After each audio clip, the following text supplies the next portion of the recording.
آج ہم ٹائیفائڈ سے بچنے کے طریقے دیکھیں گے کہ کون سے ایسے طریقے ہیں جن کو اپنا کر ہم اپنے آپ کو ٹائیفائڈ سے بچا سکتے ہیں۔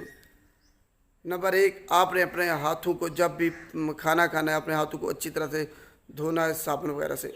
نمبر دو، اگر آپ پبلک ٹوائلٹ جو استعمال کرتے ہیں لوگ، جیسے یونیورسٹیز میں، بسوں پہ، ہوٹلوں پہ، تو ادھر آپ نے بہت زیادہ خیال رکھنا ہے۔ وہی پوائنٹ ہے جہاں سے سالمونیلا ٹائیفائی ہے، وہ عام میں انٹر ہوتا ہے، عام لوگوں میں، کیونکہ اگر ایک آدمی کو ہے اور اس نے ادھر جو نل وغیرہ ہے اس کو ہاتھ لگایا ہے اور آپ نے بھی وہیں ہاتھ لگایا اور اپنے آپ کو صابن وغیرہ سے اچھی طرح سے اپنے ہاتھ صاف نہیں کیے، تب وہ ٹوائلٹ سے اور جو پانی جس کو وہ ہاتھ لگاتا ہے وہاں سے جو سالمونیلا ٹائیفائی ہے وہ آپ میں انٹر ہو سکتا ہے۔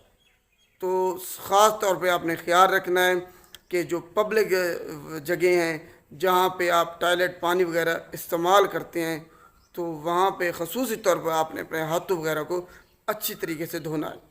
نمبر دو، فاسٹ فوڈ یا ہوٹلوں وغیرہ سے سموسے وغیرہ کچھ بھی آپ باہر سے اگر کھاتے ہیں، اگر وہ وہی پانی استعمال کر رہے ہیں جو کنٹیمینیٹڈ ہے، مطلب جن میں گٹر کا پانی شامل ہے، اور اس سے وہ چٹنی وغیرہ، سلاد وغیرہ جو بنا رہے ہیں، سبزیاں کچی ہوتی ہیں، کچی سبزی، اس میں اگر وہی پانی شامل ہے، اس کو دھویا گیا ہے یا وہ سبزی اس پانی سے اگائی گئی ہے، تو زیادہ چانسز ہیں کہ آپ کو ٹائیفائڈ، سالمونیلا ٹائیفائی آپ کی باڈی میں انٹر ہو سکتا ہے۔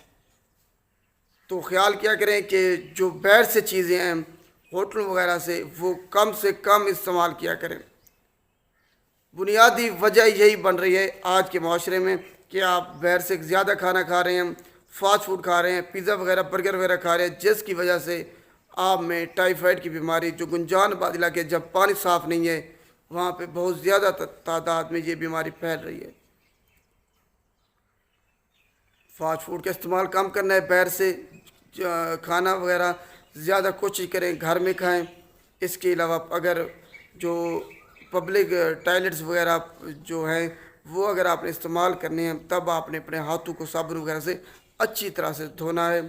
اس کے علاوہ اگر آپ پانی استعمال کریں، آپ کو لگتا ہے کہ پانی جو ہے نا یہ کنٹیمینیٹڈ ہے، اس میں گٹر کا پانی شامل ہے، ہو سکتا ہے یہ پانی ٹھیک نہیں ہے، تب آپ نے اس پانی کو ابالنا ہے، یا پھر آپ فلٹر والا پانی استعمال کر لیں۔ اس کے علاوہ یا پھر منرل واٹر کی بوتلیں آپ استعمال کر لیں۔ اس کے علاوہ اپنے آپ کو ویکسین لگوا لیں۔ اس کی ویکسین آپ کو ٹائیفائڈ سے بچا سکتی ہے۔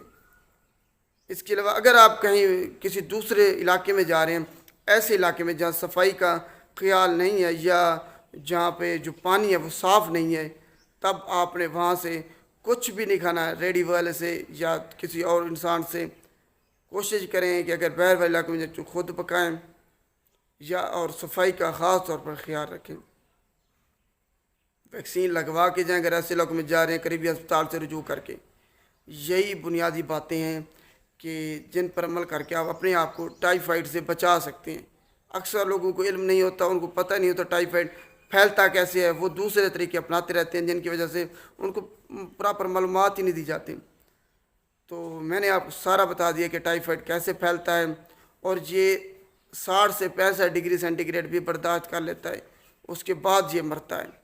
یہ بیکٹیریا، یہ نہ سمجھے کہ کھانا وہ پکا رہے ہیں تو وہ مر گیا ہوگا، ایسی بات نہیں ہے۔ اگر وہ پانی گندا ہے یا پھر جو سبزیاں وغیرہ اس پانی میں اگر اگائی گئی ہیں، تو اس سے آپ کو سالمونیلا ٹائیفائڈ ہو سکتا ہے، ٹائیفائڈ کا بخار۔ اگر آپ کو ویڈیو اچھی لگے تو اس کو لائک کیجیے اور شیئر بھی لازمی کیجیے گا۔ شکریہ۔